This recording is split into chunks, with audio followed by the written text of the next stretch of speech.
53 llamadas. 53 veces sonó mi teléfono después de que Clara, mi nuera, descubriera lo que realmente había en el ático de esa casa podrida que me había regalado con tanto desprecio. «Sal de nuestras vidas y quédate con esa casa podrida», me gritó frente a toda la familia durante la repartición de la herencia de mi marido.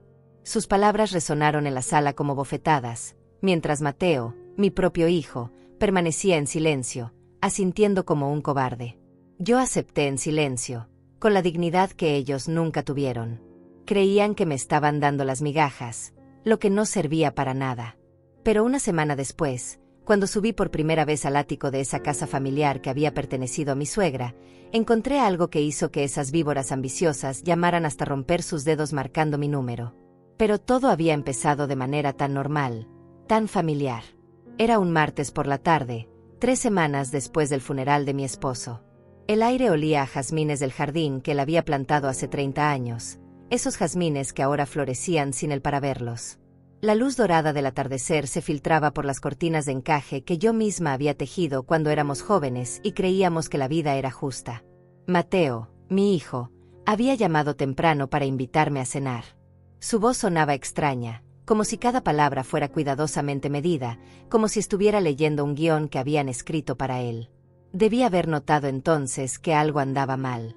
Debí haber prestado atención a ese tono forzado que usaba cuando era niño y había roto algo valioso, cuando venía a confesarme sus travesuras con esa misma voz culpable. Pero el dolor por la pérdida de mi marido me había vuelto ingenua, vulnerable.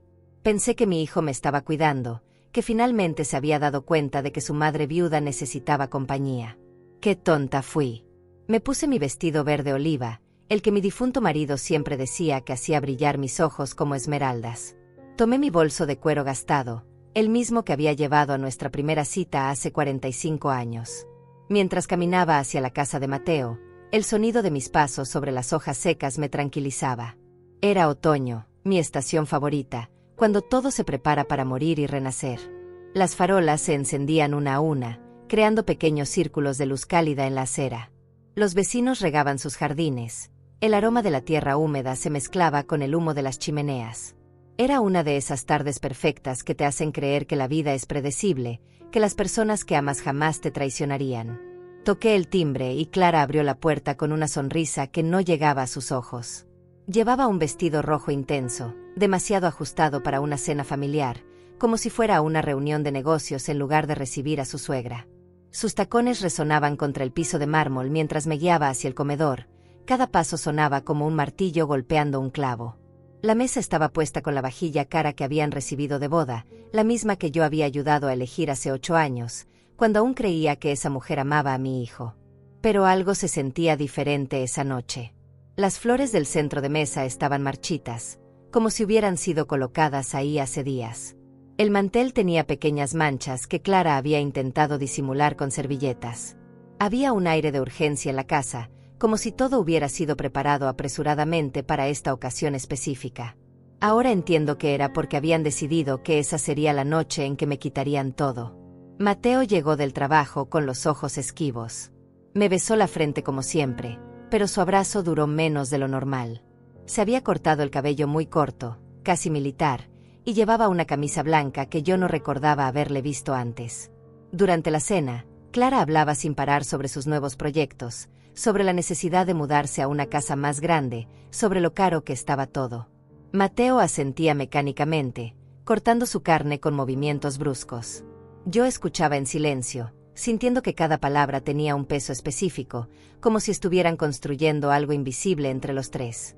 Olivia, mi nieta de 17 años, apareció por la cocina con su uniforme escolar arrugado. Sus ojos verdes, idénticos a los míos, me miraron con una tristeza que no supe interpretar entonces.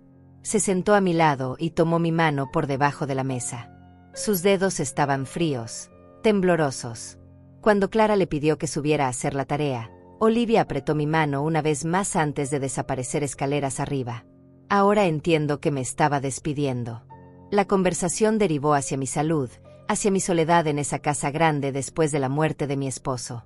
Clara mencionó casualmente que había visto un apartamento perfecto para mí, cerca del centro, con todo lo necesario para una mujer de mi edad. Mateo agregó que sería más seguro, más práctico.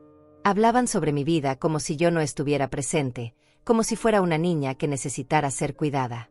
El café se había enfriado en mi taza, pero seguí sosteniéndola, necesitando el calor de la porcelana entre mis dedos. Cuando finalmente mencionaron la herencia, lo hicieron con una delicadeza ensayada que me resultó más insultante que si hubieran sido directos. Papá había dejado muchas cosas que resolver, decían. Sería mejor centralizar todo, hacer una división justa. Clara sugirió que ella podría encargarse de los papeles, de las gestiones. Mateo añadió que yo no debería preocuparme por esas cosas complicadas. Sus voces se volvían cada vez más suaves, más convincentes. Era como si me estuvieran arrullando hacia un sueño del que no quería despertar. Pero ahora, recordando esa noche, puedo ver claramente todos los signos que ignoré. La forma en que Clara había memorizado cada detalle de lo que mi esposo había dejado. Como si hubiera estado inventariando nuestras posesiones durante meses, esperando el momento perfecto para reclamarlas. La manera en que Mateo evitaba mirarme a los ojos cuando hablaba de mi futuro, como si ya hubiera sido decidido sin mi participación.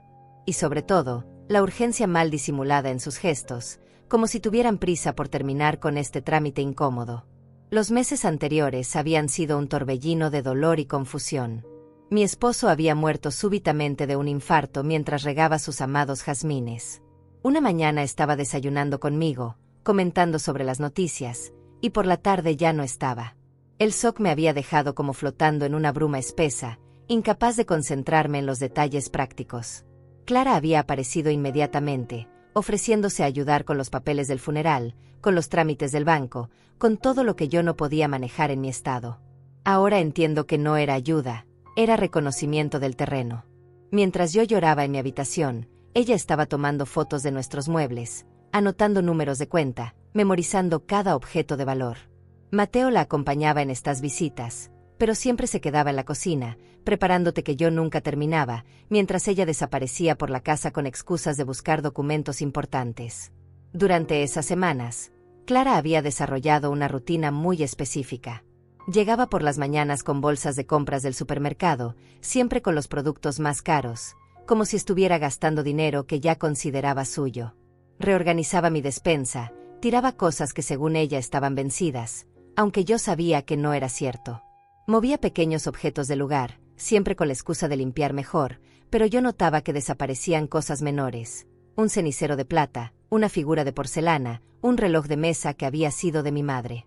Cuando le preguntaba por estos objetos, Clara me miraba con una expresión de preocupación exagerada y me decía que seguramente los había guardado en algún lugar y se me había olvidado. Que era normal, que el dolor me tenía confundida. Mateo respaldaba estas explicaciones con una rapidez que ahora me resulta sospechosa. Era como si hubieran ensayado estas conversaciones, preparándose para mis preguntas. Las visitas de Clara se volvieron más frecuentes después del funeral. Aparecía con Mateo casi todos los días, siempre con una excusa diferente: traer comida, revisar que yo estuviera bien, ayudar con la correspondencia. Pero yo empezaba a notar pequeños detalles extraños. La forma en que Clara conocía la ubicación exacta de cosas que yo nunca le había mostrado. Como sabía que las llaves de repuesto estaban en el cajón de la cocina, o donde guardaba los documentos importantes. Una tarde, mientras Clara estaba en el baño, revisé mi escritorio y noté que algunos papeles habían sido movidos. Mis estados de cuenta bancarios estaban en un orden diferente al que yo los había dejado. Las escrituras de la casa tenían pequeñas marcas, como si alguien las hubiera fotocopiado. Cuando confronté a Clara al respecto, me dijo que había estado ayudándome a organizarlos, que todo estaba muy desordenado y que ella solo quería facilitarme las cosas. Mateo había cambiado también. Mi hijo, que siempre había sido cariñoso y atento, se había vuelto distante. Sus abrazos eran mecánicos, sus conversaciones superficiales. Cuando yo intentaba hablar sobre mi dolor, sobre cómo extrañaba a su padre, él cambiaba de tema rápidamente. Era como si mi tristeza fuera un obstáculo para algo más importante que tenía en mente. Un día, mientras Clara estaba en la cocina preparando almuerzo, escuché una conversación telefónica que me heló la sangre. Estaba hablando con alguien sobre tasaciones, sobre el valor de mercado de casas en mi barrio. Mencionaba específicamente mi dirección, describía las características de la propiedad como si ya fuera suya. Cuando me vio escuchando, colgó rápidamente y me dijo que había sido una llamada equivocada. Pero la gota que derramó el vaso fue cuando encontré a Clara en el dormitorio que había compartido con mi esposo. Estaba abriendo cajones, revisando la ropa de él, separando cosas en montones. Cuando le pregunté qué estaba haciendo, me dijo que pensaba que sería bueno donar la ropa, que era doloroso para mí tener esas cosas ahí. Pero yo había visto cómo guardaba discretamente los gemelos de oro de mi esposo, su reloj de bolsillo, pequeños objetos valiosos que desaparecían entre sus pertenencias.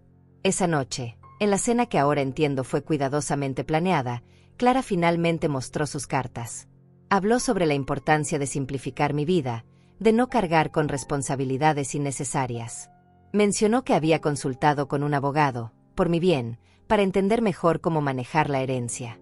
Mateo agregó que ellos estarían encantados de encargarse de todos los aspectos legales y financieros. Presentaron un plan que habían elaborado con lujo de detalles. Yo me mudaría a un apartamento pequeño y cómodo, ellos se encargarían de vender la casa familiar y administrar el dinero resultante.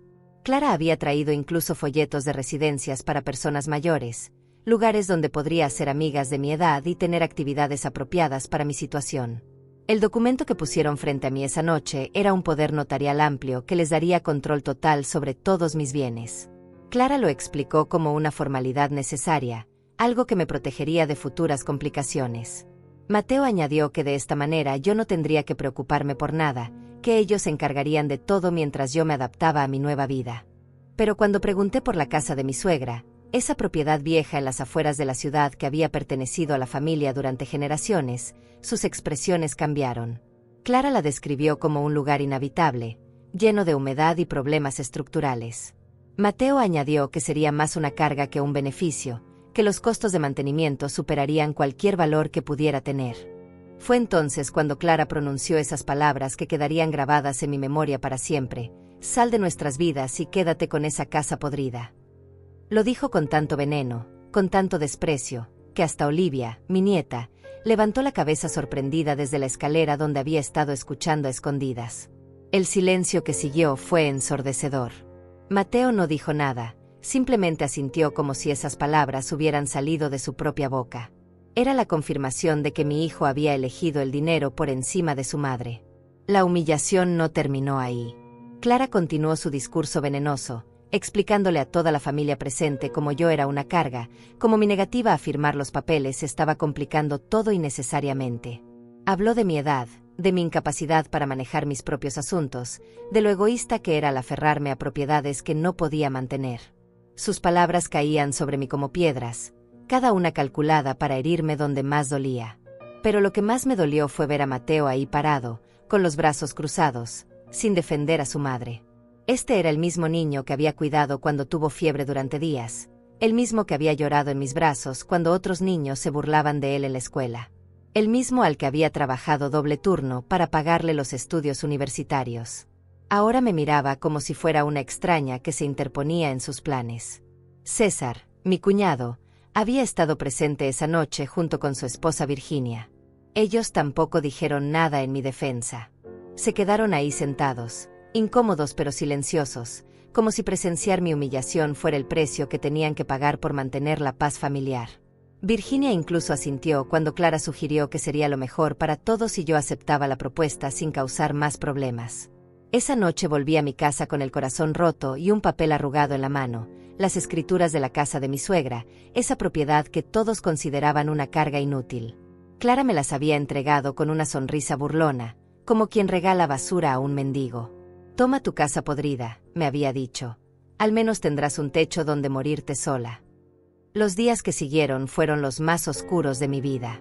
No solo había perdido a mi esposo, sino que también había descubierto que mi hijo era capaz de traicionarme por dinero. Me quedé en mi casa, evitando las llamadas de Clara, que ahora se había vuelto insistente con el tema de mi mudanza.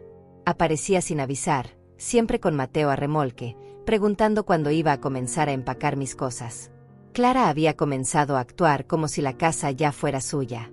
Traía a amigas para mostrarles el lugar, hablando abiertamente sobre sus planes de remodelación. Comentaba sobre qué paredes derribaría, qué muebles mantendría, cómo convertiría mi dormitorio en un vestidor. Todo esto mientras yo estaba presente, como si fuera invisible o ya no viviera ahí. Mateo había dejado de visitarme solo. Siempre venía acompañado de Clara, como si necesitara su permiso para ver a su propia madre. Durante estas visitas, él se mantenía callado mientras ella revisaba mis armarios, sugiriendo qué ropa debería donar y qué objetos no necesitaría en mi nueva vida. Era como ver a mi hijo convertido en un títere, moviéndose según los hilos que ella manejaba. Una tarde, Clara llegó con una cámara profesional y comenzó a tomar fotos de cada habitación. Cuando le pregunté para qué eran, me dijo que las necesitaba para el agente inmobiliario, para acelerar el proceso de venta. Fotografió cada mueble, cada cuadro, cada objeto decorativo, como si estuviera documentando un inventario. Mateo sostenía las luces mientras ella trabajaba, los dos moviéndose por mi casa con la eficiencia de profesionales. Esa noche, después de que se fueron, me senté en el jardín donde mi esposo había plantado sus jazmines. El aroma de las flores se mezclaba con el aire fresco de la noche, y por primera vez en semanas, pude pensar con claridad. Fue entonces cuando tomé la decisión de ir a ver esa casa que todos consideraban tan inútil, esa propiedad que Clara me había regalado con tanto desprecio. Al día siguiente, temprano en la mañana, tomé un taxi hasta las afueras de la ciudad. La casa de mi suegra estaba en un barrio que había conocido mejores tiempos, rodeada de terrenos baldíos y edificaciones antiguas. Desde afuera, efectivamente parecía abandonada. La pintura se descascaraba, el jardín estaba lleno de maleza, y algunas ventanas tenían los cristales rotos. Entendía por qué Clara la había considerado sin valor. Pero cuando abrí la puerta con las llaves que habían estado guardadas en el cajón de mi cocina durante años, algo cambió.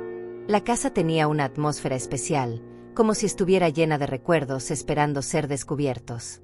Los rayos de sol se filtraban por las ventanas polvorientas, creando patrones de luz que bailaban sobre los muebles cubiertos por sábanas blancas. Caminé lentamente por cada habitación, descubriendo rincones que no había visto desde la muerte de mi suegra hace 15 años. Había muebles antiguos de madera sólida, cuadros con marcos dorados, una biblioteca llena de libros encuadernados en cuero. Todo estaba cubierto de polvo, pero en perfectas condiciones, como si el tiempo se hubiera detenido en esta casa. La cocina conservaba todos los utensilios originales: ollas de cobre, platos de porcelana fina, cubiertos de plata que brillaban débilmente bajo la luz tenue. El comedor tenía una mesa para 12 personas, con sillas tapizadas en terciopelo verde que solo necesitaban una buena limpieza para volver a lucir elegantes. Era evidente que mi suegra había vivido rodeada de objetos valiosos que nadie había pensado en valorar adecuadamente. Pero fue cuando decidí subir al segundo piso que realmente comencé a entender la magnitud de lo que Clara me había regalado. Las habitaciones de arriba estaban mejor conservadas, protegidas de la humedad por un techo que había resistido perfectamente el paso del tiempo. Había 3 dormitorios, cada uno amueblado completamente, con armarios llenos de ropa de época y cajas que contenían documentos, fotografías y objetos personales. El baño principal tenía una bañera de hierro fundido con patas de león, grifos de bronce y azulejos importados que debían valer una fortuna. Todo el segundo piso respiraba elegancia y calidad, el tipo de materiales y acabados que ya no se fabrican, que hoy día costarían fortunas reproducir. Pero fue cuando vi la escalera que llevaba al ático que mi corazón comenzó a latir más rápido. Era una escalera de madera sólida, con barandillas talladas a mano, que ascendía hacia una puerta de roble que no había sido abierta en años. Por alguna razón, sentí que ahí arriba me esperaba algo importante, algo que cambiaría todo lo que creía saber sobre esta casa que Clara había despreciado tanto. Subí esa escalera hacia el ático con el corazón latiéndome tan fuerte que podía escucharlo en mis oídos. Cada escalón crujía bajo mis pies, como si la casa me estuviera advirtiendo que me preparara para lo que estaba a punto de descubrir. La puerta del ático estaba cerrada con un pestillo oxidado que resistió mis primeros intentos, pero finalmente cedió con un gemido metálico que resonó por toda la casa. Cuando empujé la puerta, una ráfaga de aire cálido y polvoriento me golpeó la cara. El ático era mucho más grande de lo que había imaginado, extendiéndose por toda la superficie de la casa. La luz del sol se filtraba por una claraboya que había estado oculta desde el exterior, iluminando un espacio que parecía sacado de un cuento de tesoros escondidos. Pero no eran solo tesoros lo que encontré ahí arriba. Había algo mucho más valioso: la verdad. Sobre una mesa de roble macizo, protegidos por un vidrio grueso, estaban esparcidos documentos que parecían importantes. Me acerqué con manos temblorosas y comencé a examinarlos. Eran escrituras, planos, certificados que databan de décadas atrás. Documentos que Clara jamás había visto, que nadie había pensado en buscar. Las primeras escrituras que revisé me dejaron sin aliento. La propiedad que yo creía que era solo una casa vieja en realidad abarcaba un terreno de 5 hectáreas. 5 hectáreas que incluían no solo la casa, sino también varios lotes baldíos que ahora estaban en el centro de una zona de desarrollo urbano. Según los documentos, estos terrenos habían sido adquiridos por mi suegra en los años 60, cuando toda esa área era considerada rural y sin valor. Pero ahí no terminaba todo. Entre los papeles encontré un informe geológico fechado apenas 2 años atrás. Alguien, probablemente contratado por el ayuntamiento, había hecho estudios del suelo para un proyecto de infraestructura. El informe confirmaba que el terreno era perfecto para construcción, con acceso directo a las principales vías de comunicación que se estaban desarrollando en la zona. Había también correspondencia entre mi suegra y varios desarrolladores inmobiliarios. Cartas que databan de los últimos años de su vida, donde diferentes empresas le ofrecían sumas astronómicas por el terreno. Ofertas que ella había rechazado sistemáticamente, aparentemente esperando el momento adecuado para vender o simplemente porque no necesitaba el dinero. La última carta era de una empresa constructora muy conocida en la ciudad, fechada apenas 6 meses antes de la muerte de mi suegra. Le ofrecían una cantidad que me hizo parpadear varias veces para asegurarme de que había leído correctamente los ceros. Era más dinero del que yo había visto en toda mi vida, suficiente para comprar 20 casas como la que Clara tanto codiciaba. Pero los documentos revelaban algo aún más impactante. Había planos urbanísticos oficiales que mostraban el desarrollo futuro de toda la zona. Según estos planos, el gobierno había aprobado la construcción de un centro comercial gigantesco justo al lado de mi propiedad y una estación de metro que conectaría directamente con el centro de la ciudad. El valor de mi terreno no solo era alto ahora, sino que se multiplicaría exponencialmente en los próximos años. Entre los papeles también encontré algo que me hizo sonreír por primera vez en semanas. Una carta personal de mi suegra dirigida a mí. Era una carta que había escrito poco antes de morir, explicándome sobre estos documentos y pidiéndome que los mantuviera en secreto hasta el momento adecuado. Ella había previsto que después de su muerte, y especialmente después de la muerte de mi esposo, habría personas que tratarían de aprovecharse de mi situación. En la carta, mi suegra me explicaba que había mantenido en secreto el verdadero valor de la propiedad porque conocía bien el carácter de ciertas personas en la familia. Había notado las miradas codiciosas de Clara durante las reuniones familiares, la manera en que evaluaba cada objeto valioso en nuestras casas. Mi suegra había sido una mujer muy observadora, y había visto venir esta traición mucho antes que yo. La carta terminaba con instrucciones específicas sobre cómo manejar la situación cuando llegara el momento. Me recomendaba el nombre de un abogado de confianza, Sebastián Morales, que había trabajado con ella en el pasado y conocía todos los detalles legales de la propiedad. También me aconsejaba que mantuviera todo en secreto hasta tener todos los documentos legales en orden, para evitar que alguien pudiera sabotear mis derechos sobre el terreno. Pero había más sorpresas en ese ático. En un baúl de madera tallada encontré joyas que habían pertenecido a varias generaciones de la familia. Collares de perlas, pulseras de oro, anillos con piedras preciosas que brillaban incluso bajo la luz tenue del ático. Cada pieza estaba cuidadosamente envuelta en papel de seda y acompañada de pequeñas tarjetas que explicaban su historia y procedencia. Había también una colección de monedas antiguas, algunas de plata, otras de oro, organizadas en álbumes especiales. Según las anotaciones de mi suegra, muchas de estas monedas eran extremadamente raras y valiosas. Había incluso certificados de autenticidad emitidos por casas de subastas prestigiosas, confirmando que algunas piezas valían más que un auto nuevo. En otro rincón del ático descubrí algo que me llenó de emoción: cuadros originales de artistas reconocidos, cuidadosamente almacenados en fundas protectoras.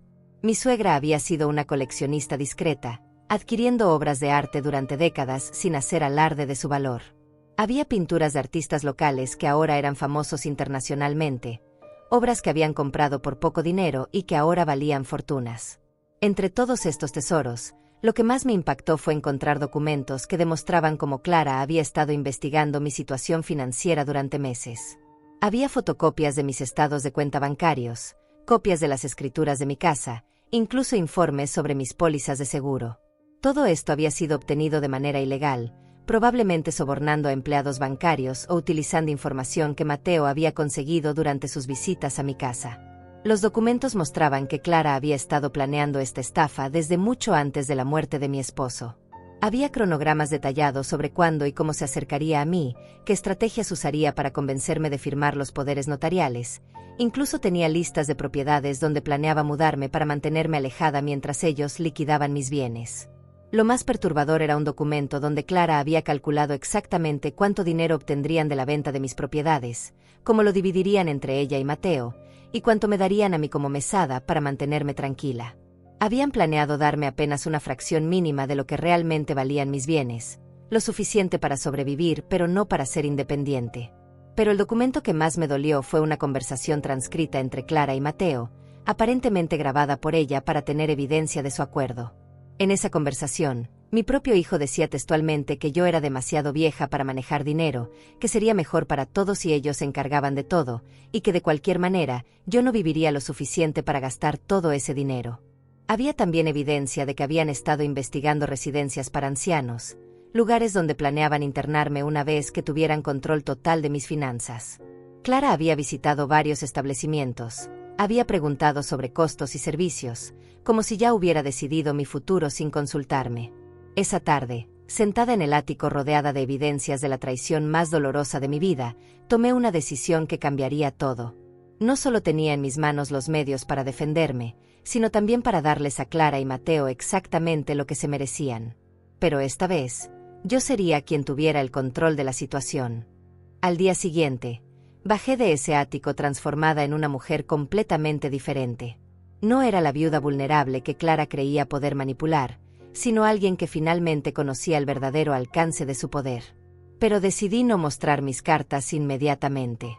En lugar de eso, desarrollé mi propio plan, uno que requería paciencia, silencio y una actuación digna de los mejores teatros. Lo primero que hice fue contactar a Sebastián Morales, el abogado que mi suegra había recomendado en su carta. Cuando lo llamé y mencioné el nombre de mi suegra, su tono cambió inmediatamente.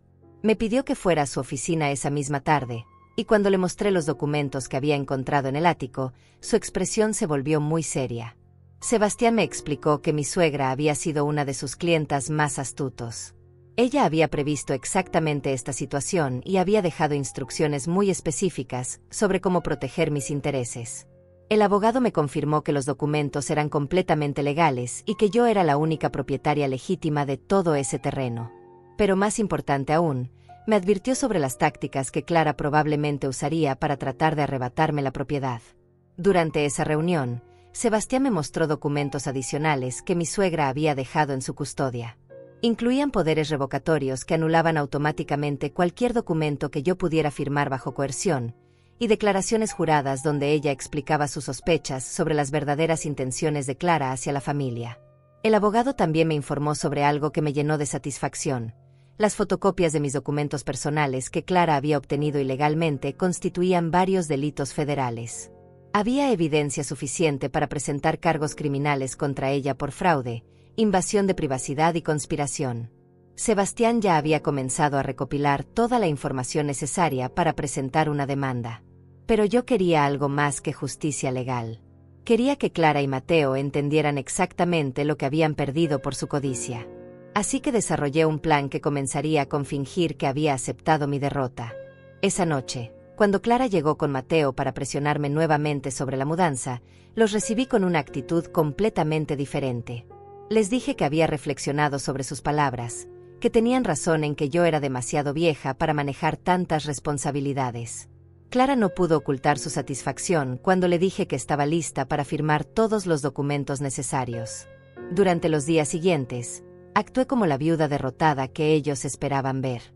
Permití que Clara organizara mis pertenencias, que hiciera citas con agentes inmobiliarios, que planificara cada detalle de mi supuesta nueva vida. Mientras tanto, yo documentaba cada una de sus acciones, grababa nuestras conversaciones y recopilaba evidencia adicional de su fraude. Clara se había vuelto tan confiada que comenzó a cometer errores. Trajo a sus amigas para mostrarles su nueva casa, hablando abiertamente sobre sus planes de remodelación como si la propiedad ya fuera suya. Incluso llegó a contratar a un decorador para que hiciera diseños preliminares, gastando dinero que aún no tenía en proyectos que jamás se realizarían. Mateo, por su parte, había comenzado a actuar como el nuevo patriarca de la familia. Se había mudado temporalmente a mi casa, supuestamente para cuidarme durante la transición, pero en realidad para asegurarse de que yo no cambiara de opinión. Durante las noches, lo escuchaba hablar por teléfono con Clara, planificando cómo dividirían el dinero de la venta y discutiendo qué harían con cada objeto valioso de la casa. Pero había alguien más en esta historia que estaba viendo todo con la misma claridad que yo, Olivia, mi nieta.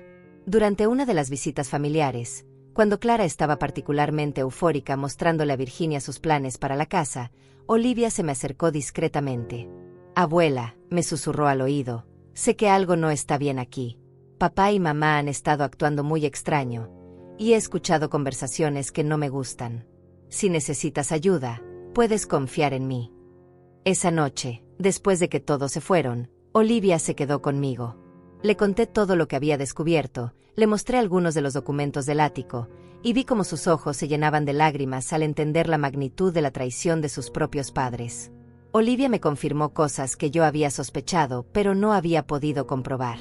Me contó que había visto a Clara revisando mis documentos cuando yo no estaba presente, que había escuchado conversaciones telefónicas donde sus padres discutían sobre mi dinero como si ya fuera suyo, y que incluso habían estado planificando vacaciones caras que pagarían con los fondos de la venta de mis propiedades. Pero lo que más me dolió escuchar fue cuando Olivia me dijo que Clara había estado diciéndole a sus amigas que yo estaba desarrollando signos de demencia, que era solo cuestión de tiempo antes de que tuvieran que internarme en una institución.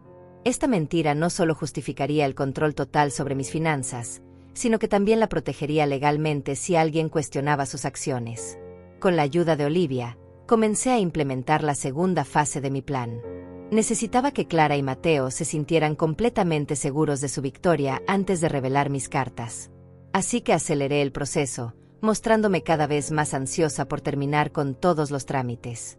Sebastián, siguiendo mis instrucciones, había preparado documentos falsos que parecían otorgarle a Clara el control que ella buscaba. Estos documentos no tenían ningún valor legal real, pero estaban diseñados para parecer auténticos a primera vista. El plan era que Clara firmara varios documentos creyendo que estaba asegurando su control sobre mis bienes, cuando en realidad estaría proporcionando evidencia adicional de su intento de fraude. Durante este periodo, Clara se había vuelto particularmente cruel conmigo. Ya no se molestaba en fingir amabilidad, tratándome como si fuera una carga molesta que tenía que tolerar hasta conseguir lo que quería. Me hablaba con condescendencia, como si fuera una niña que no entendía lo que era mejor para ella. Una tarde, mientras ella dirigía a los trabajadores que estaban empacando mis pertenencias, escuché cómo le decía a uno de ellos: «No se preocupe por ser cuidadoso con esas cosas, la mayoría va a ser donada de cualquier manera. La vieja no va a necesitar la mitad de esto donde va». Esa misma noche, Clara trajo los documentos finales para que yo los firmara. Era un poder notarial completo que le daría control total sobre todas mis propiedades, cuentas bancarias e inversiones. Mateo estaba presente como testigo, junto con César y Virginia, quienes habían sido convencidos de que esto era lo mejor para mí. Cuando tomé la pluma para firmar, sentí una mezcla de tristeza y anticipación. Tristeza por la familia que había perdido, anticipación por la justicia que estaba a punto de servir. Firmé el documento con mano temblorosa, actuando como la anciana frágil que todos creían que era. Clara no pudo contener su satisfacción. Inmediatamente comenzó a hacer llamadas telefónicas, contactando agentes inmobiliarios, programando visitas para mostrar la casa, incluso reservando camiones de mudanza para el día siguiente. Su prisa era tan evidente que hasta Virginia comentó que quizás deberían tomarse las cosas con más calma. Pero Mateo respaldó a su esposa, diciendo que era mejor resolver todo rápidamente para evitarme más estrés. Habló sobre lo aliviado que se sentía de que finalmente yo estuviera en buenas manos, como si el hecho de despojarme de todo lo que tenía fuera un acto de caridad. Esa noche, después de que todos se fueron, me senté en mi sala rodeada de cajas y muebles cubiertos, sabiendo que al día siguiente comenzaría el espectáculo final. Clara había caído completamente en mi trampa, y ahora era el momento de cerrar las mandíbulas y enseñarle el verdadero significado de la palabra consecuencias. A la mañana siguiente, Clara apareció a las 7 en punto con una energía que no había visto en ella jamás. Traía café y pasteles caros, como si estuviéramos celebrando algo maravilloso en lugar de lo que ella creía que era mi desalojo definitivo. Mateo llegó poco después con un camión de mudanza y 3 trabajadores que Clara había contratado para trasladar mis pertenencias al apartamento que había elegido para mí. Lo que Clara no sabía era que Sebastián ya había activado la primera fase de mi contraataque. Mientras ella dirigía a los trabajadores con la autoridad de alguien que se cree dueña de todo, el abogado estaba presentando en el juzgado una denuncia formal por fraude, acompañada de todas las evidencias que habíamos recopilado durante las últimas semanas. Olivia había llegado temprano, supuestamente para ayudar con el empaque, pero en realidad para ser testigo de lo que estaba a punto de suceder. La pobrecita fingía tristeza por mi partida, pero yo podía ver en sus ojos la anticipación de la justicia que estaba por llegar. Mi nieta había demostrado tener más honor en sus 17 años que su padre en toda su vida. Clara había comenzado a actuar como si la casa ya fuera completamente suya. Daba órdenes a los trabajadores sobre qué muebles llevar al apartamento y cuáles dejar para ella, todo esto sin consultarme, como si mi opinión ya no importara. Había incluso comenzado a quitar cuadros de las paredes y a separar objetos decorativos según su propio criterio estético. Esto no va con la decoración que tengo planeada, decía mientras apartaba una lámpara antigua que había sido de mi madre. Y esta alfombra está demasiado gastada, será mejor donarla. Cada decisión que tomaba sobre mis pertenencias era como una bofetada, pero yo seguía fingiendo ser la anciana resignada que ella esperaba ver. Mateo se había encargado de contactar al banco para informar sobre el cambio en mis cuentas. Había programado una cita para esa misma tarde, donde Clara firmaría como apoderada legal y tendría acceso completo a todos mis fondos. La avaricia los había vuelto tan imprudentes que no habían pensado en verificar la legitimidad de los documentos que yo había firmado. Mientras los trabajadores cargaban mis pertenencias, Clara recibió una llamada que la puso eufórica. Era de un agente inmobiliario que ya tenía compradores interesados en mi casa. Habló durante varios minutos sobre el precio de venta, las condiciones de la negociación y hasta sobre la fecha tentativa de cierre. Todo esto a pocos metros de mí, como si yo fuera invisible. Sí, la propietaria anterior ya no será un problema, la escuché decir. Está siendo reubicada en un lugar más apropiado para su edad. Puede traer a sus clientes mañana mismo si quiere.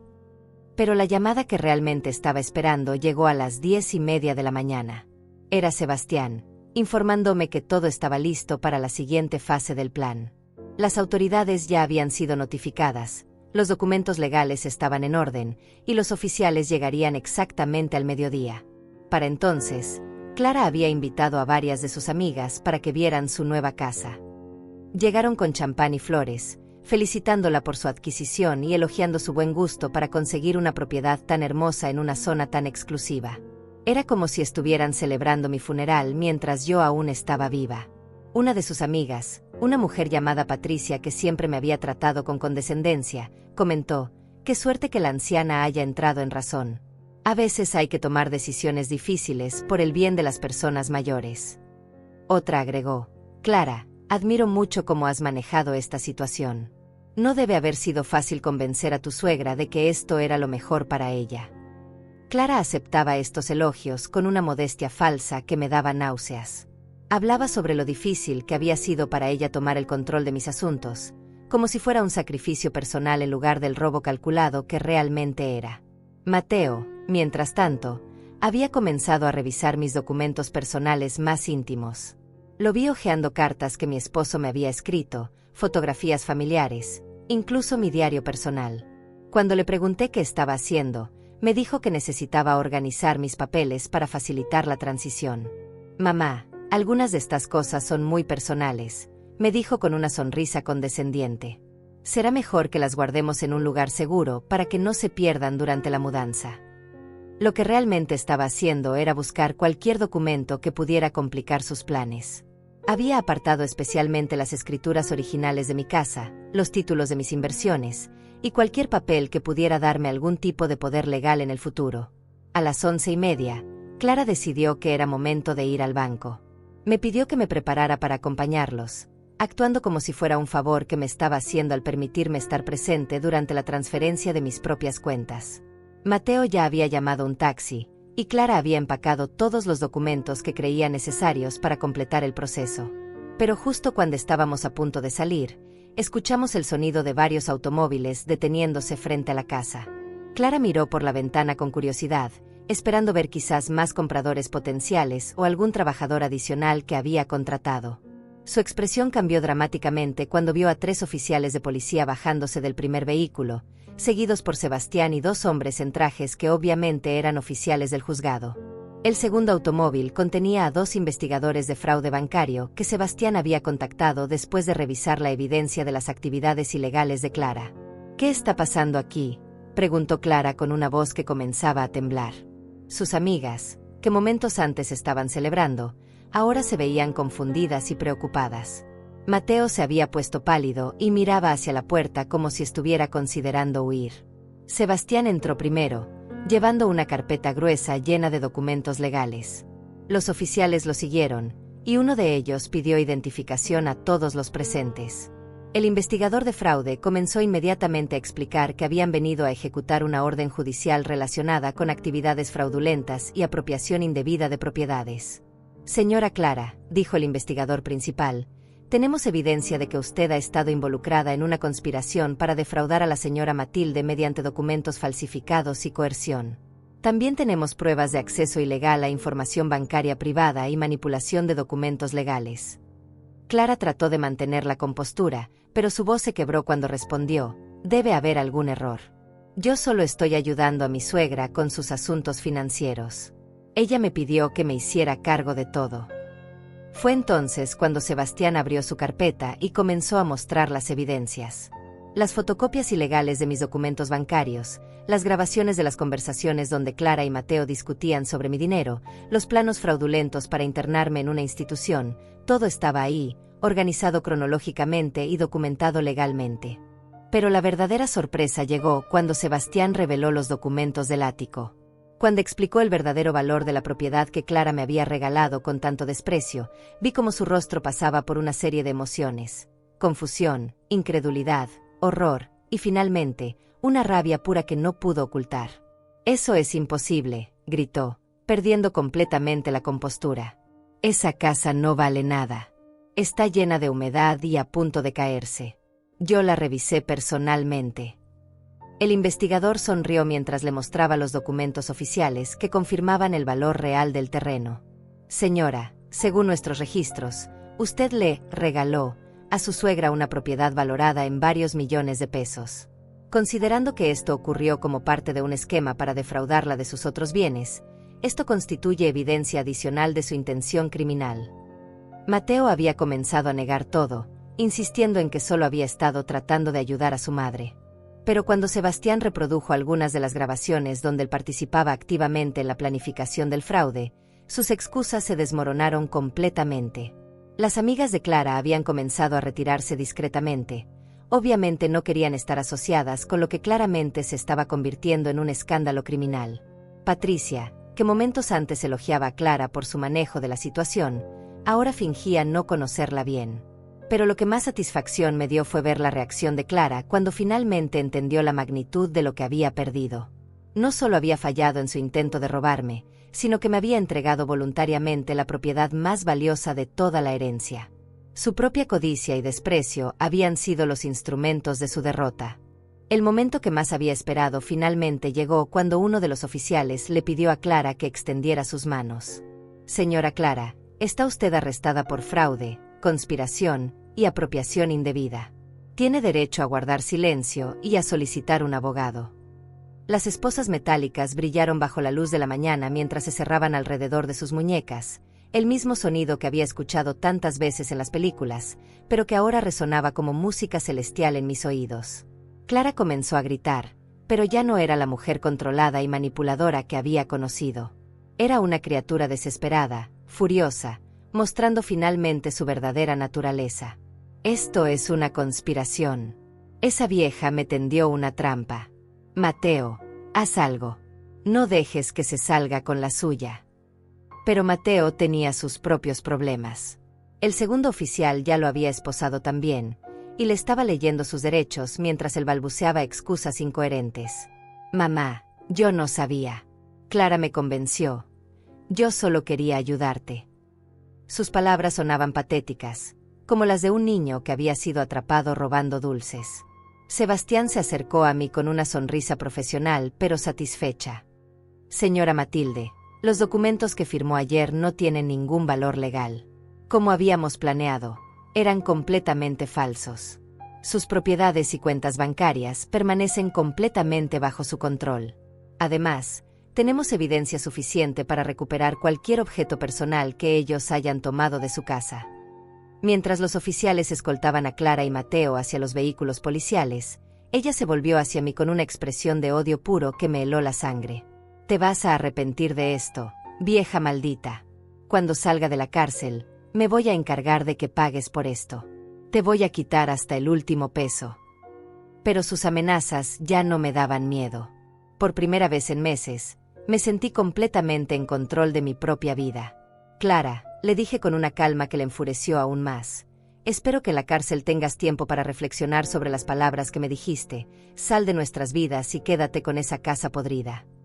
Gracias por el consejo. Me ha resultado muy útil. Los investigadores se quedaron varias horas más, documentando todas las evidencias adicionales que encontraron en mi casa. Había más pruebas de las actividades ilegales de Clara de las que yo había imaginado.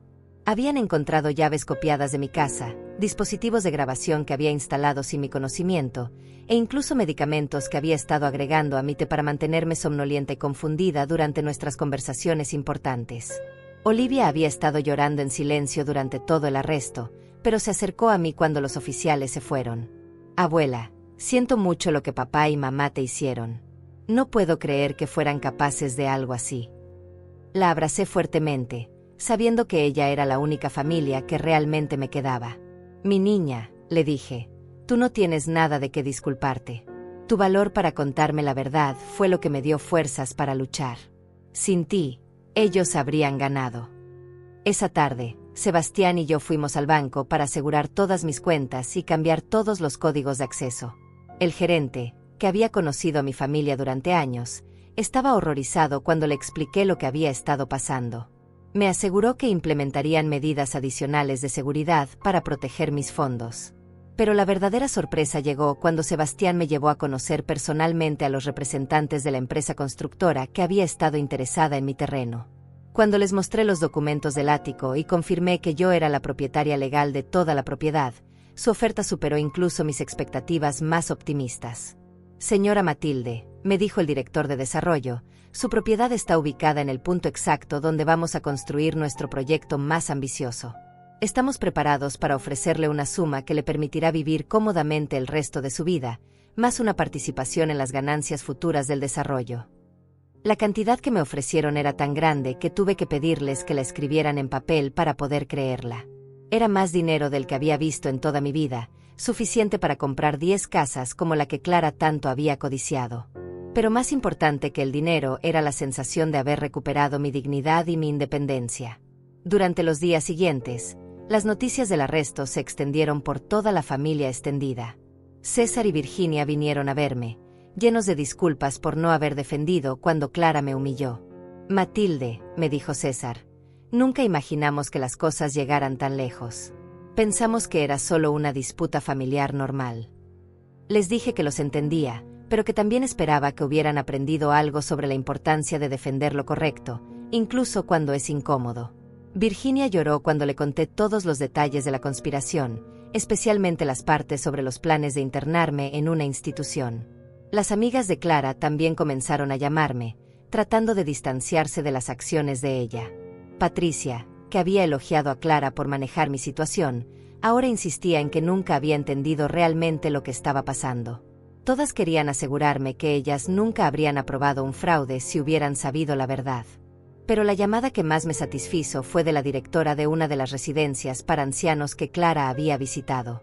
Señora Matilde, me dijo, una mujer vino aquí hace unas semanas preguntando sobre nuestros servicios para su suegra. Dijo que usted estaba desarrollando demencia y que necesitaría cuidado especializado pronto. Después de ver las noticias sobre su situación, queríamos informarle de esta visita. Esta información proporcionó evidencia adicional de la premeditación de Clara, y Sebastián la agregó inmediatamente al expediente legal. Cada nuevo detalle que emergía hacía que la situación legal de Clara y Mateo fuera peor. Una semana después del arresto, recibí una carta de Clara desde la cárcel. Era una mezcla patética de disculpas falsas y amenazas veladas. Trataba de justificar sus acciones diciendo que solo había estado preocupada por mi bienestar, que todo había sido un malentendido, que si yo retiraba los cargos, ella podría demostrar que realmente me amaba como a una madre. Pero la parte que más me molestó fue cuando escribió: Matilde, sabes que en el fondo yo tenía razón sobre esa casa. Sin importar lo que digan los documentos, sigue siendo un lugar viejo y deteriorado. El dinero no puede cambiar eso. Era evidente que incluso ahora, enfrentando años de prisión, Clara no podía aceptar que su propia codicia y desprecio habían sido los instrumentos de su caída. Rompí la carta sin terminar de leerla y le dije a Sebastián que no quería recibir más correspondencia de ella. Mateo también había intentado contactarme, pero sus mensajes eran aún más patéticos que los de Clara. Trataba de culpar a su esposa por todo, insistiendo en que él había sido manipulado tanto como yo. Pero yo recordaba perfectamente cómo había permanecido en silencio cuando Clara me humilló, cómo había participado activamente en la planificación de mi despojo. Un mes después del arresto, Sebastián me informó que tanto Clara como Mateo habían sido formalmente acusados de múltiples delitos. El fiscal había decidido procesar el caso con todo el peso de la ley, especialmente debido a la naturaleza premeditada del fraude y el hecho de que habían dirigido sus acciones contra una persona vulnerable. Señora Matilde, me dijo Sebastián, basándome en la evidencia que tenemos, Clara podría enfrentar entre 5 y 10 años de prisión. Mateo, como cómplice, probablemente recibirá una sentencia menor, pero aún así significativa. Además, tendrán que pagar restitución completa por todos los objetos que tomaron de su casa. Pero para entonces, el dinero y la justicia legal ya no eran mi principal preocupación. Había comenzado a planificar mi nueva vida, una vida libre de personas que veían mi edad como una oportunidad para aprovecharse de mí. Tenía recursos más que suficientes para vivir cómodamente, y más importante aún, tenía la sabiduría que viene de haber sobrevivido a la traición más dolorosa imaginable. 3 meses después del arresto, mi vida había cambiado completamente, pero no de la manera que Clara había planeado. En lugar de estar internada en una residencia para ancianos, estaba viviendo en una hermosa casa nueva que había comprado con una pequeña fracción del dinero que recibí por la venta de mi terreno. Era un lugar moderno, seguro, con un jardín donde planté nuevos jazmines en memoria de mi esposo. Olivia se había mudado conmigo después de que los servicios sociales determinaran que no podía quedarse sola mientras sus padres estaban en prisión. Inicialmente había sido una medida temporal, pero ambas habíamos descubierto que disfrutábamos enormemente de la compañía mutua. Ella me ayudaba con la tecnología moderna, y yo le enseñaba las recetas familiares que Clara nunca había querido aprender. El proceso legal había avanzado más rápido de lo que Sebastián había predicho inicialmente. Clara había cometido el error de intentar sobornar a un oficial de la prisión para que le permitiera hacer llamadas telefónicas adicionales, lo cual había agregado nuevos cargos a su expediente. Su abogado le había aconsejado declararse culpable a cambio de una sentencia reducida, pero ella había rechazado cualquier acuerdo que incluyera admitir su culpabilidad. Mateo, por el contrario, había aceptado cooperar completamente con las autoridades a cambio de una sentencia menor. Durante las audiencias preliminares, había proporcionado detalles adicionales sobre los planes de Clara que ni siquiera yo conocía. Aparentemente, ella había estado planeando esta estafa durante más de 2 años, desde mucho antes de la muerte de mi esposo. Durante una de las audiencias a las que asistí, escuché testimonios que me hicieron entender la profundidad de la traición. Clara había estado documentando mis rutinas diarias, mis hábitos de sueño, incluso mis conversaciones telefónicas con amigas. Había creado un perfil psicológico detallado de mí, identificando mis debilidades emocionales y diseñando estrategias específicas para manipularme. Pero lo que más me impactó fue descubrir que Clara había estado envenenándome lentamente con sedantes suaves durante meses. Los análisis médicos que Sebastián había solicitado confirmaron la presencia de sustancias que explicaban la fatiga y confusión que había estado experimentando. No era el duelo lo que me había vuelto vulnerable, era una intoxicación deliberada y calculada. El médico que revisó los resultados me explicó que las dosis habían sido cuidadosamente calibradas para mantenerme somnolienta y confundida sin causar síntomas obvios que pudieran alertar a otros sobre lo que estaba pasando. Señora Matilde, me dijo, es un milagro que no haya sufrido daños permanentes. Unas pocas semanas más de esta intoxicación y podría haber desarrollado problemas cognitivos serios. Esta revelación me hizo sentir una mezcla de horror y alivio. Horror por darme cuenta de lo cerca que había estado de perder no solo mis bienes sino también mi mente, y alivio por entender que mi confusión y vulnerabilidad no habían sido signos de envejecimiento sino el resultado de un envenenamiento criminal. Durante este periodo, también recibí noticias sobre la reacción de la familia extendida al escándalo. César y Virginia habían cortado completamente el contacto con Clara, incluso habían cambiado de abogado para asegurarse de no tener ninguna conexión profesional con ella. Otros parientes que habían sido cordiales con Clara durante años, ahora la trataban como si fuera una extraña peligrosa. Pero las consecuencias sociales para Clara se extendían más allá de la familia. Su círculo de amigas, que había cultivado cuidadosamente durante años, la había abandonado completamente. Patricia y las otras mujeres que habían celebrado en mi casa el día del arresto ahora fingían no conocerla bien. Algunos incluso habían dado testimonios para el fiscal sobre conversaciones sospechosas que habían tenido con Clara. Isaías, mi vecino de toda la vida, vino a visitarme a mi nueva casa una tarde. Era un hombre mayor, viudo como yo, que había observado toda la situación desde su ventana durante meses. Matilde, me dijo, yo sabía que algo andaba mal. Vi cómo Clara entraba y salía de tu casa a horas extrañas, cómo llevaba cajas cuando tú no estabas. Debí haber dicho algo antes. Le agradecí su preocupación, pero le expliqué que probablemente Clara habría encontrado una manera de desacreditar sus observaciones. Isaías, personas como Clara son expertas en hacer que otros parezcan los problemáticos. Si hubieras hablado antes, probablemente me habría convencido de que eras un vecino entrometido.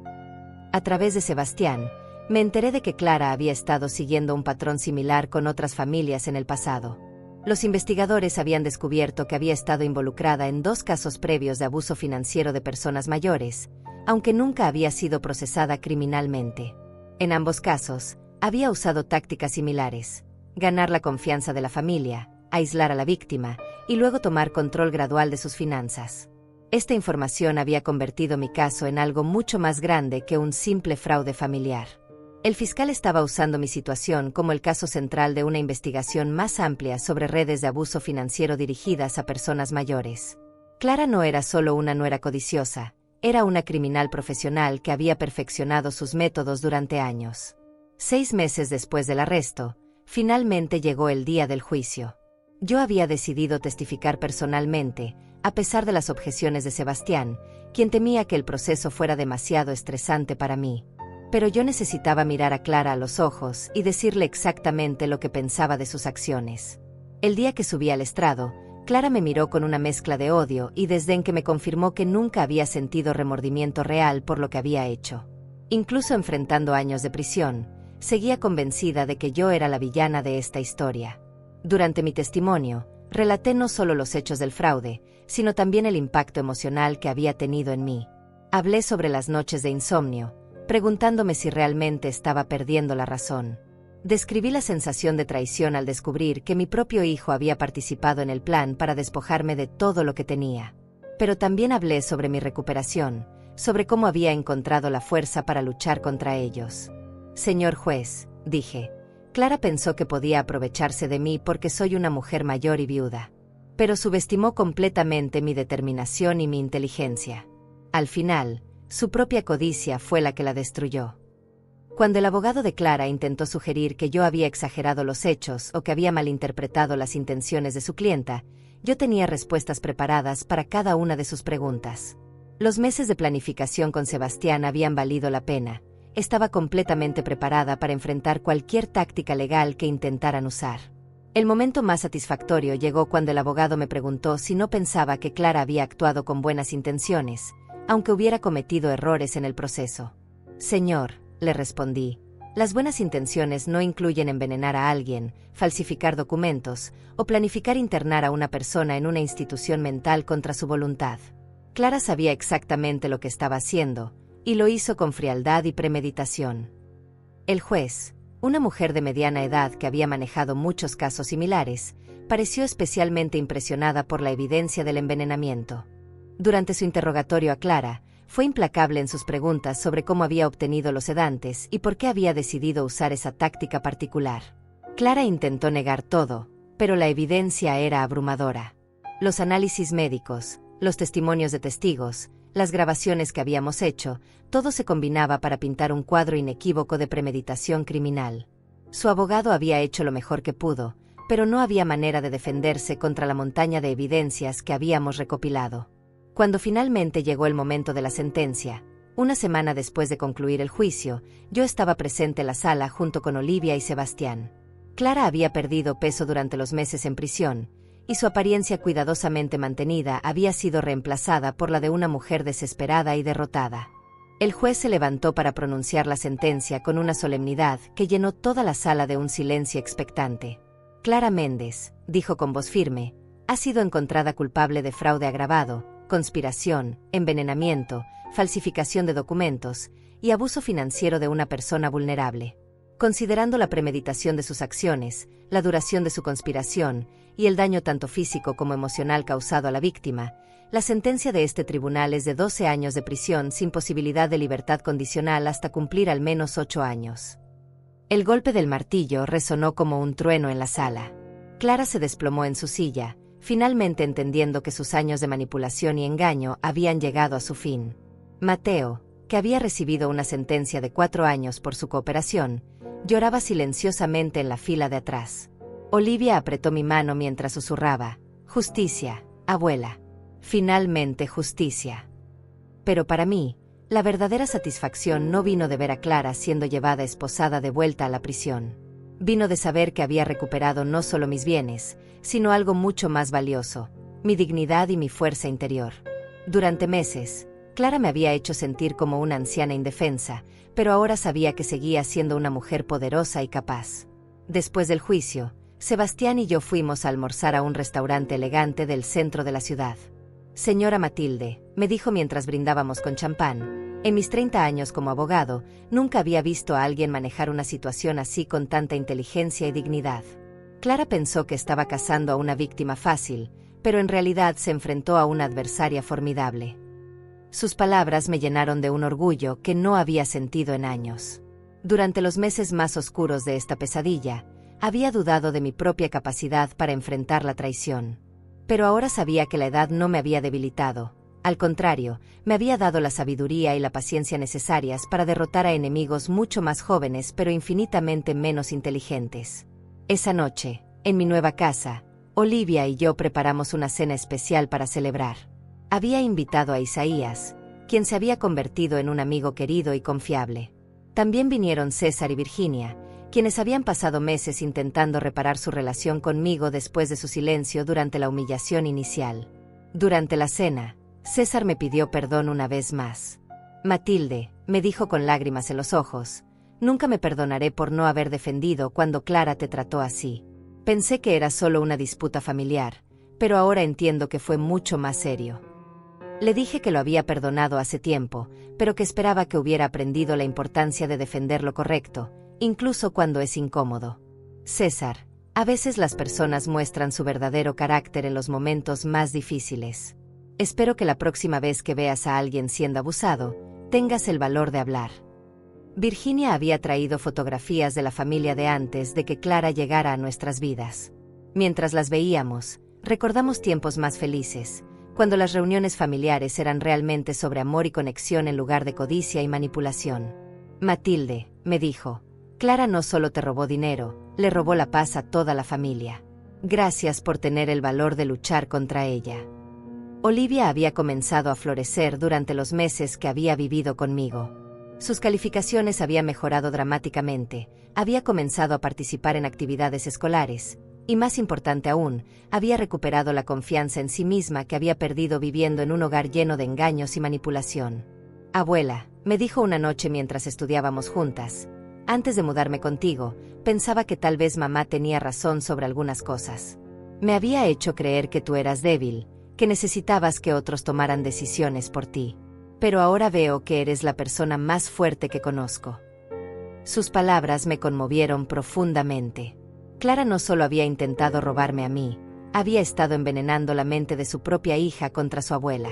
Pero el tiempo que Olivia y yo habíamos pasado juntas había sanado esa herida, creando un vínculo más fuerte que cualquier mentira que Clara hubiera podido inventar.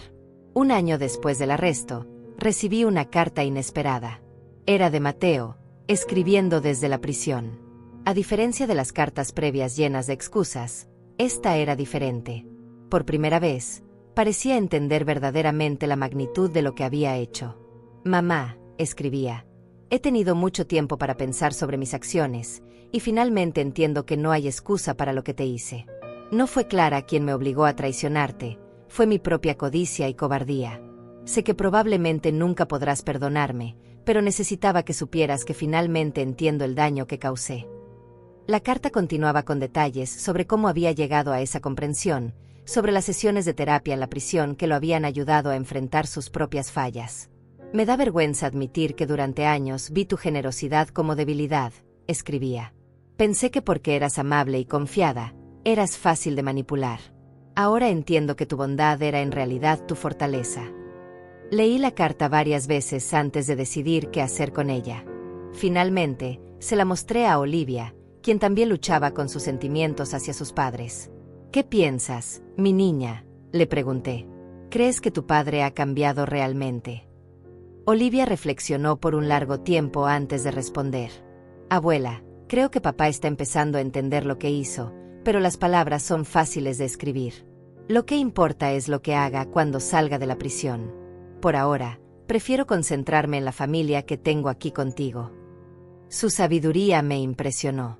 A los 18 años, Olivia había desarrollado una comprensión de las relaciones humanas que muchos adultos nunca logran. La traición de sus padres la había lastimado profundamente, pero también la había fortalecido de maneras que solo alguien que ha sobrevivido tal experiencia puede entender. 2 años después del juicio, mi vida había encontrado un nuevo ritmo y propósito. Había decidido usar parte de mi nueva riqueza para establecer una fundación que ayudara a otras personas mayores que habían sido víctimas de abuso financiero. Sebastián me ayudó a crear los documentos legales, y Olivia, quien había comenzado a estudiar trabajo social, se convirtió en mi asistente principal. La fundación no solo proporcionaba asistencia legal gratuita a las víctimas, sino que también educaba a las familias sobre las señales de advertencia del abuso financiero. Habíamos desarrollado talleres, folletos informativos, e incluso un programa de televisión local donde yo compartía mi historia para ayudar a otros a reconocer y prevenir situaciones similares. Durante una de las primeras conferencias públicas que di, una mujer mayor se me acercó con lágrimas en los ojos. Señora Matilde, me dijo, su historia me ayudó a darme cuenta de lo que mi hijo estaba haciéndome. Pensé que estaba perdiendo la razón, pero ahora entiendo que él estaba manipulándome igual que Clara la manipuló a usted. Esos momentos me confirmaron que había encontrado mi verdadero propósito en esta nueva etapa de mi vida. Clara había intentado convertirme en una víctima silenciosa, pero en su lugar, me había transformado en una defensora poderosa para otros que enfrentaban situaciones similares. En las tardes tranquilas, cuando Olivia estaba en la universidad y la casa estaba silenciosa, me sentaba en mi jardín nuevo rodeada del aroma de los jazmines que había plantado. A veces pensaba en Clara, cumpliendo su sentencia en una celda pequeña, finalmente enfrentando las consecuencias de años de manipulación y engaño. No sentía odio hacia ella, solo una profunda satisfacción por haber demostrado que la edad y la aparente vulnerabilidad no equivalen a debilidad. Clara había calculado mal desde el principio, asumiendo que una mujer mayor y recién viuda sería una presa fácil. Pero había subestimado completamente la fuerza que viene de décadas de experiencia, la sabiduría acumulada de una vida bien vivida, y la determinación férrea de alguien que ha enfrentado y superado adversidades reales. Mientras el sol se ponía sobre mi jardín, sonreí al recordar las palabras exactas de Clara: sal de nuestras vidas y quédate con esa casa podrida. Esas palabras crueles se habían convertido en el regalo más valioso que había recibido en años. Mi teléfono ya no sonaba 53 veces con llamadas desesperadas. Ahora sonaba con llamadas de gratitud, de personas que habían encontrado esperanza en mi historia. Clara había tenido razón en una cosa: había salido de sus vidas para siempre. Pero no como la víctima derrotada que ella había imaginado. Había salido como una vencedora, llevándome no solo esa casa que tanto había despreciado, sino también mi dignidad restaurada, mi fuerza renovada, y la satisfacción de saber que la justicia, aunque a veces tarda, siempre llega para aquellos que tienen el valor de luchar por ella.